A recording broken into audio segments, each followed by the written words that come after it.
The following video has no affiliation with The Daily Show.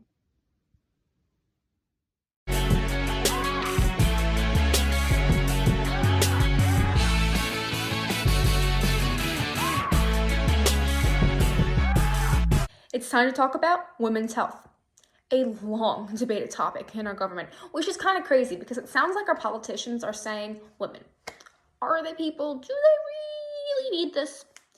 Well, the right to free or reduced price menstruation contraceptive products have seemed to cripple the American political system. I mean, they go back and forth and back and forth and back and forth on whether or not women have the right to reasonable medical care. So let's break it down for you. And to do that, we have our medical correspondent, Dr. Rita. Hi, thank you for having me. Doctor, thank you so much for taking time out of your day to help us here. So why exactly are menstruation products so expensive? I mean, women have periods every month, so it seems like it would be a medical necessity. Well, see, you'd think so, but let me break it down real quick. For a standard box of 42 count heavy flow pads, the cost is on average $10. For light flow, it's about $7, and for a standard box of 50 tampons, it's about $8. So how exactly does it get so expensive? Well, you'll get a kicker out of this one, because there's a tax. Yes, you heard me right. A product that literally every single woman needs. Once a month, for 5 days, for the majority of her life, is taxed. The average state tax is 6.25%, not including an additional 5% in larger cities. And it turns out these products aren't covered under government grocery programs such as WIC and SNAP. So without the state tax, it's estimated that a woman spends over $2,000 on these products in her lifetime, which not only means that the government is profiting off of these products that women need, but it also means that low-income families are hurt even more. And it gets worse.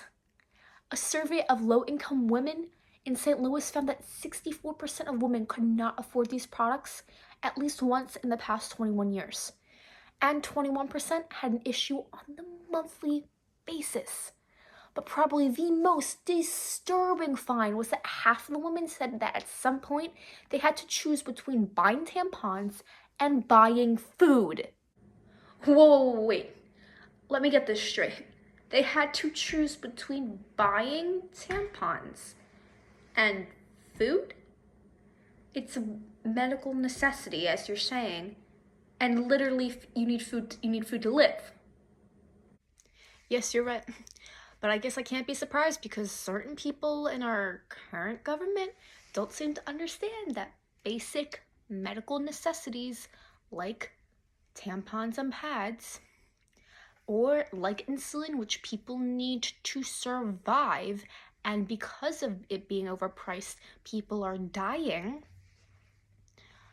Our administration's like, yeah, it's very much adequate.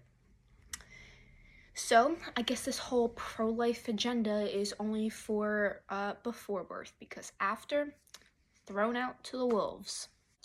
Well, you mentioned women getting pregnant. So what exactly does the government do in terms of aid for either helping women get pregnant or preventing pregnancies? Would you believe me if I told you they did even less? Condoms, IUDs, sponges, pills, patches, shots. The technology is getting increasingly better and better and even more efficient, but less and less available. Luckily for women who are trying to avoid getting pregnant, there's resources like Planned Parenthood, whose goal is to provide vital reproductive health, sex education, and information to millions of people. But that's right. The Trump administration has cut funding to them because of some notion, some belief that they got from a very outdated book. Well, last I checked, Jesus wanted everyone to be treated with respect, and we separated church and state a long time ago. And not all of them even provide abortions, but every single one gives healthcare to women. So you're making it sound like we're still in the 1950s where the responsibility to do everything is still on all the women. Actually, there's good news. There's a plan B, but for men. In this trial, they looked at a combination of hormone injections to try to reduce the sperm count in men. Now, it was 96% effective in reducing sperm count. There were 4 pregnancies among the partners of 266 participants. About 80% of the men were satisfied with the method. But I mean, this is awesome. It's not only on women. No. Don't get too excited because, as Michelle Bush said, it turns out the only thing men can pull out of is the study. But Scott, here's the thing. In 2011, the study was halted early because of concern over the number of side effects, including mood swings, depression, acne, and increased sex drive. Are you serious? They don't want acne? Oh, boo-hoo, be careful not to let your emotions get the best of you, because I call that a normal Friday. I mean, literally, one of the side effects is increased sex drive. You complain about condoms, which, by the way, I can get literally anywhere for free or reduced price. And guess what? They're over the counter. For most contraceptives, you need a prescription. And when we try to provide you with another option, you're like, no. I mean, I'm sorry, but no. It's literally a win-win for you. What in the world is there to complain about? You don't have a kid. You get to have more sex. It's like all you want in life. When women take the pill, we get all of these side effects. Decreased sex drive, blood clots, and guess what? We're susceptible to strokes, which can kill you.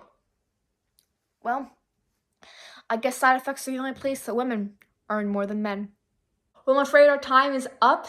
Thank you so much, Dr. Rita.